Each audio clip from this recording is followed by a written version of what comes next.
Wahenga wananena afya ni mtaji. Chini ya uongozi wa Rais Samia Suluhu Hassan, sekta ya afya ya Tanzania imepata mafanikio makubwa katika miaka 4 iliyopita.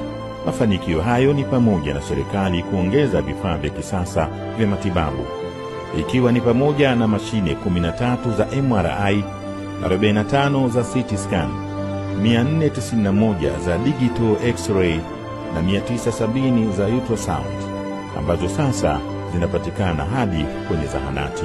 Uwezo wa wataalamu wa afya umeimarishwa, na kupitia mpango wa Samia Health Specialization Scholarship, madaktari bingwa 1455 walipata mafunzo. Idadi ya madaktari bingwa ikaongezeka kutoka 2637 hadi 2684 mwaka 2024. Huduma za uzazi za dharura zimeimarishwa, na vituo vinavyotoa upasuaji wa kumtoa mtoto tumboni vimeongezeka kutoka 338 hadi 523.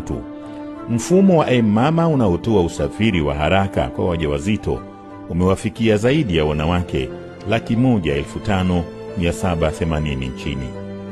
Uongozi wa Rais Samia umetambuliwa kimataifa, ambapo ameteuliwa na Umoja wa Mataifa kuwa championi wa dunia wa usawa wa kijinsia, na amepokea tuzo ya The Global Goalkeepers kutoka Gates Foundation kwa mafanikio makubwa katika sekta ya afya, ikiwemo kupungua kwa vifo vitokanavyo na uzazi kwa 80%.